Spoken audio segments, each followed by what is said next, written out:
In this video, I'm going to go through the practice question relevant to the study that evaluated the happiness levels of people who won the lottery.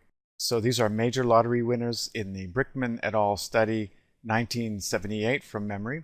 And these 22 people rated their level of happiness on a scale of 1 to 5 at the present time. They rated it in the past, and then they rated what they thought their happiness would be in the future.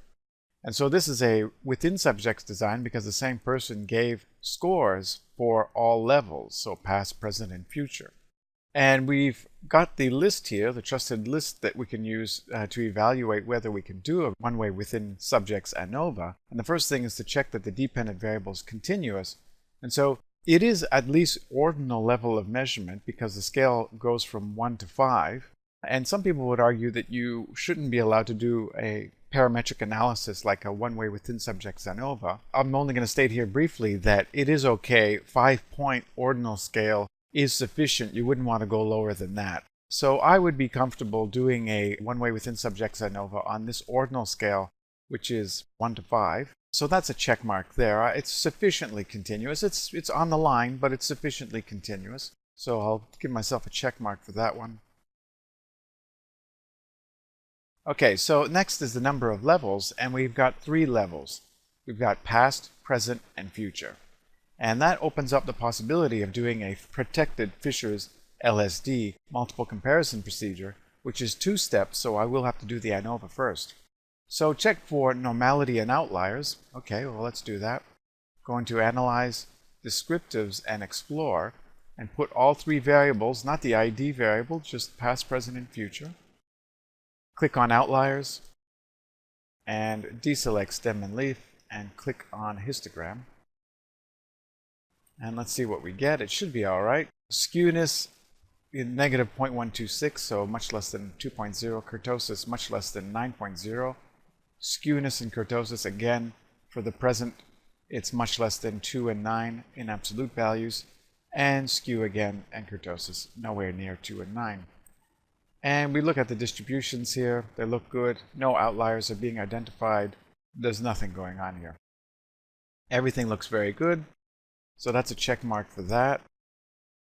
What about sphericity? Well, that's going to be tested automatically. I just have to know that if I do violate sphericity, I'll have to look at the Hunfeld adjustment. So I'll give myself a check mark for realizing that.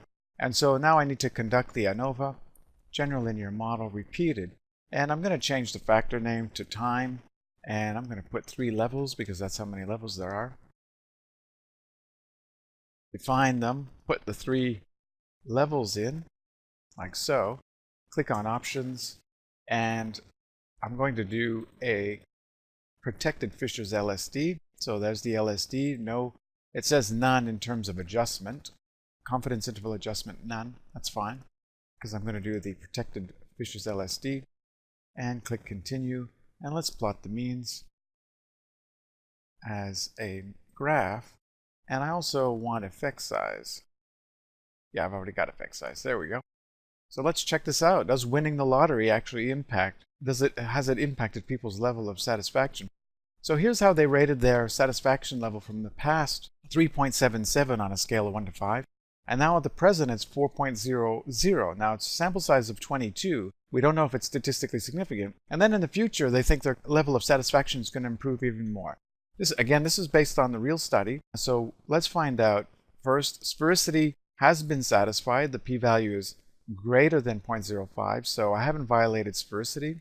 Hunfeld is 0.898, which is pretty close to 1.0. So it's not perfectly observed, but close enough not to be a problem in terms of it being statistically significant, because it's not. So let's look at sphericity assumed, and we can see that the f value is 4.59 and a p-value of 0.016. Therefore, the null hypothesis of equal levels of satisfaction across time has been rejected. But we do not know which means are different from each other. We've got the partial eta squared here, 0.179. So 17.9% of the variability in happiness scores is accounted for by the past, present, and future. And that's excluding the covariance between the time periods. And we can actually look at the correlations across time. And here they are. all positive and statistically significant. So people who reported themselves to be a bit happier in the past report themselves to be relatively happier in the present and relatively happier in the future. And so it's this general happiness factor. Some people just report themselves to be happier no matter what. So we've rejected the null hypothesis. We don't know where the differences lie. Here's the contrast effect. If you could theoretically justify the expectation of a linear contrast effect, it's statistically significant if you wanted to try to support that idea. Quadratic effect is not significant, however. Tested between subjects effect, again, is just testing whether the grand mean is 0. Not interesting one bit for this study. Now here's the meat and potatoes of the analysis. We've got the multiple comparisons. And so past and present and future are what these numbers correspond to. 1, 2, and 3, past, present, and future. So past versus present, the difference, the numerical difference in the means, 3.77 versus 4.00, is not statistically significant. So relative to the past, these people who won the lottery, which, by the way, most of them won $1 million or more, and this is back in the 70s, and several of them won hundreds of thousands of dollars to $1 million or more. So these are very significant winnings that most of these people won. No difference between past and present, but they do figure that their future is going to be happier. So we've got the difference between the past and the future, p equal 0.015.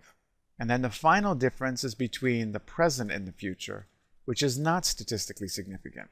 So these people, at least, based on the numbers, there's not a statistically significant difference in how happy they are now, present, and how happy they think they're going to be in the future. The only significant difference is between the past and the future. So that's interesting. Who knows if the future is going to pan out for them? So going from not being a lottery winner to being a lottery winner has not increased life satisfaction, at least in a statistically significant way. The numerical difference is in the right direction to support that theory, but it is not statistically significant with a sample size of 22. Now, who knows? If we had a sample size of 100, it might be statistically significant. So I got to go back to my table. I've conducted the ANOVA, and I've done the multiple comparisons procedure correctly. Effect size, I have looked at partial eta squared, and I'm just going to note here that I would report a Hedges G for each of these comparisons. So for each comparison that's reported in here that's unique, there are only 3, I would report Hedges G. I'm not going to do that here. A graph, I've done one. We haven't looked at it very closely. This is what the graph looks like. So obviously it's a very obvious linear trend. It looks massive the way it's presented here because SPSS has automatically scaled it between 3.7 and 4.3. But because this scale can go from 1 to 5, it looks much less impressive when you actually present the chart in the full scale on the y-axis.